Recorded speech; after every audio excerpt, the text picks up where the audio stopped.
Welcome back. We're here with couples counselor and therapist Jody Miller. Thanks so much for being here today. Thank you, yeah. We've got a few different scenarios. Let's see how the Odd Squad responds to all of them. Here's the first one. If my ex bullies and berates me every time I pick up the kids. Rick, what do you think? What do you do in a situation like that? If the other hand, you can just hit the kids without the other person knowing, and everyone wins. I mean, in a disciplining way, not beat them to their hurt, but strong discipline. Strong. So sorry. Hey, listen, every time I leave a woman, she's gonna bully and berate me, and it's a sign of how much she still loves me. So when that happens, I know I did something right, and I expect it actually. Okay, all right, I like that perspective. I would get one of those Bose headphones, the soundproof, so that when her mouth is moving, like you don't hear anything, and in your head is like Willy Wonka and the Chocolate Factory going on. Well, see, you're not a man. We can do that internally. Oh my gosh. Yeah, we don't have to listen. You can just turn it off. All right, Doing Jody, it now. what do you think? What do you do? Well, I don't want to get beeped on this for being too serious, but really a good idea is to always keep your own audio or video equipment around, so that if in fact somebody is berating you in front of your children and you need to renegotiate some kind of custody or actually get a court system or your attorney involved, you have the proof of that. At the same time, a recording device will intimidate the partner to kind of wise up. I like it. And they might be a little bit afraid. Re-bully. Raise the bullying. Raise the bully level. Raise the bully level. That's correct.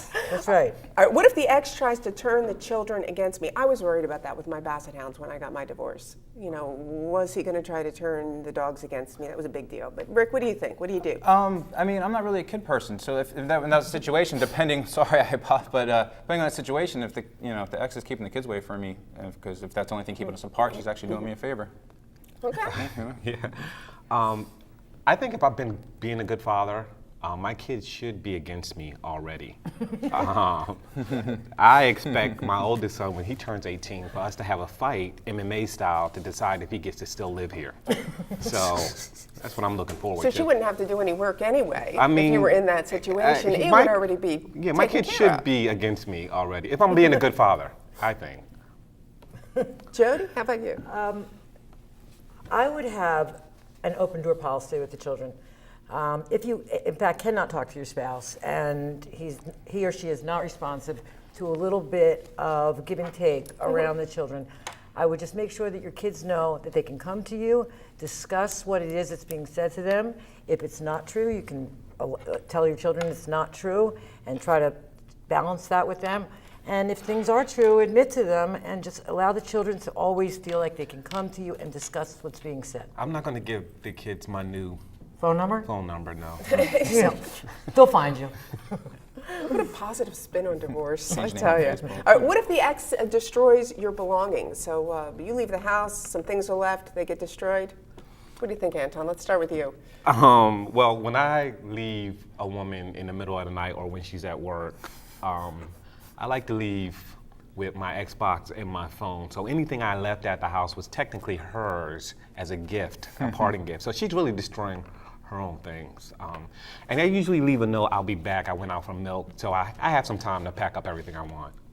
Okay. Yeah. Rick? And same thing, if my girlfriend destroys my Xbox or my comic books, I'd probably burn all her designer stuff, but we know how that went from the last story, so I'd be losing either way. So you'd end up in jail for 12. Yeah, I would just go to jail for 12. There you go. Jody. Well, again, I think it's important to be able to take photographs and to be able to submit this to your attorney or to the court system and allow for there to be a financial balance that's struck if things are destroyed. And you need your video equipment, you need your proof of it. Yeah, you need Proof of proof. all. All photographs you take in the marriage are, everything is Community legal. property?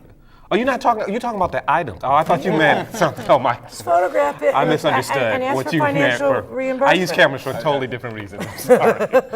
You use camera for different reasons. All right, so a lot of people out there today, they are dealing with dirty attorney. Dirty attorney. Rick, what would you do if you had exposure to a dirty attorney? I mean, I would just give him a bath. If the dude smells like a hobo, you're not gonna, you're not gonna win the case. And when you say When you say dirty attorney, you mean regular lawyer, right? I mean, what's a dirty attorney? In a divorce, the dirtiest attorney wins. Okay, so you want your wife to have a dirty attorney. You know what? The dirtier the better. As a matter of fact, what I heard that you should do is, if you are thinking about going through the divorce, you will go and talk to all the lawyers in the area that you think are the dirty attorneys, because then if you tell them enough information, then your wife cannot go ahead and get them, or your husband, whichever. Oh, really? Yeah. You're supposed to tell as many people as As possible. possible. There you go. Jody, That's a real lot quick, of give me lawyers to give me fill a out, quick yeah. response on that.